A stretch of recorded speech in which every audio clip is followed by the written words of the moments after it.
Then they came for the programmers, by Sebastian Carlos. First they came for the M-dashes, and I did not speak out, because I was not an M-dash. Then they came for the artists. Well, you know how this ends. They came for us. In 2026, the job market is tough. AI plunged us all not only into economic despair, but into philosophical questions. What is consciousness? Is our craft being commoditized? Why aren't manual workers the first victims, as we subconsciously hoped when we chose this white-collar career? Fear not, there is nothing to worry about. Worrying implies being able to plan ahead. Planning requires predictability. But nothing is predictable. This is an unprecedented event, like the Neolithic Revolution. Therefore, we cannot worry, only despair. Yet we need money, to exchange for goods and services. These days, mostly goods in the shape of food. I do like creamy avocados. The CV. As a developer with 10+ YOE, I saw fit to build a custom CV generation framework in Bash, consisting of a 5+ pages master CV with all my skills in Markdown, a PennDoc filter converting it into a Harvard-style CV in GNU Roth, then into a final PDF. Roth is not only a flex, it's the fastest Markdown to PDF generator by a couple of milliseconds. An AI updating my title, description, work experience, and technologies for every given job. It keeps the most relevant things that fit in one page. In case I don't match all requirements, it makes up stuff too. Roth does look terrible. Here, it's used to format another relic, a man page. My CV says that I have a blog with 6K followers. This one. Most of the content is satirical and a vile attack on our industry as a whole. I hope that any employer would look past the red flags and favor my nerdy interest in outdated technologies like GNU Roth. The LinkedIn Upwork pipeline. I knew I needed to pull my A game. So, for the first time in my career, I bought a personal domain using the typical name at name.tech format, pointing to a Proton Mail MX record. I was too lazy to make a personal website, so going to name.tech redirects to my LinkedIn page, which is, after all, the best description of who I am as a person. iCode.tech was way out of my budget. I noticed that Upwork now charges money for sending applications. As I spent my remaining savings on my domain name, the novelty tld.tech was quite expensive. I had only $5 to spend, which allowed me to send 2.5 applications. One of them was an AI-guided video interview, which I flunked, likely due to spending 10 minutes explaining how, despite being a neo-Vim purist, I was willing to compassionately install VS Code to pair program with my less capable colleagues. With Upwork no longer viable, I focused on shilling and exploiting my LinkedIn network, particularly those who saw me working as a young, naive person who still believed in this entire charade. My last asset was my past sincerity, now cynically leveraged.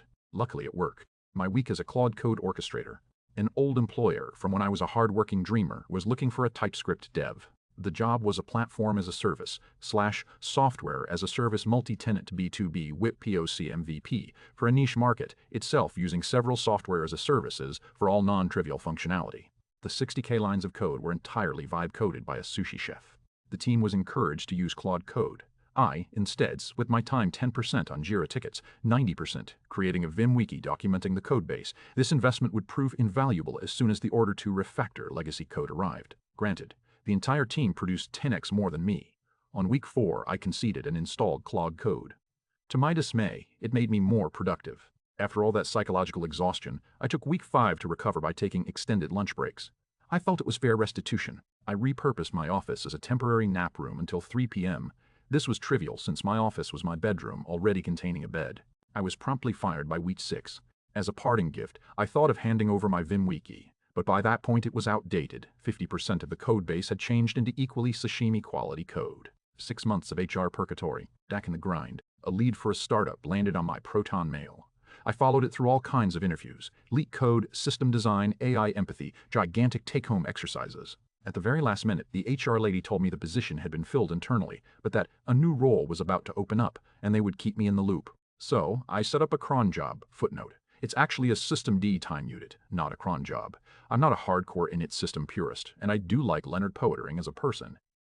End of footnote. To email the HR lady once every week asking if there was any news. If the answer was something other than the generic nothing yet, I would receive an ANSI alert on my terminal to craft a custom response.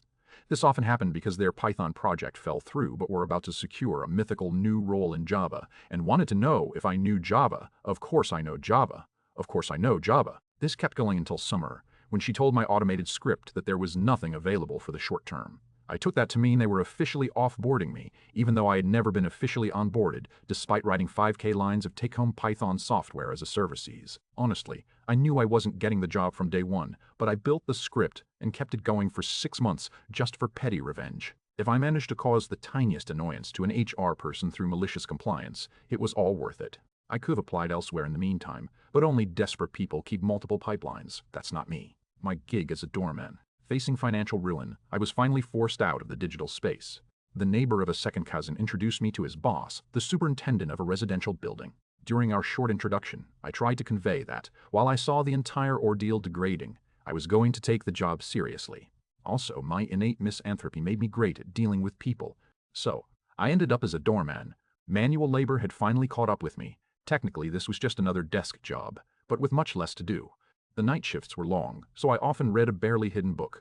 I also enjoyed learning the deepest secrets of the people living there. The building's young bachelor brought a different lady every weekend until he settled down with one of them. One night, the bachelor came down to pick up his DoorDash. He asked what I was reading. Capitalism and Schizophrenia by Deleuze and Guattari, I answered without looking up. One thing led to the next, and the bachelor mentioned he was running a small startup which was totally stuck because the previous devs decided to build it on NixOS. NixOS? That's basically GNU Geeks, I said. I can help you with that. The young bachelor gave me a job on the spot. I quit that very morning, not without a dramatic talk with the superintendent. I was consciously stepping on the grass when we met. Around us, the smart lighting installation was throwing geometric shadows over the walkway, barely visible under the sunlight. Clock desync, most likely.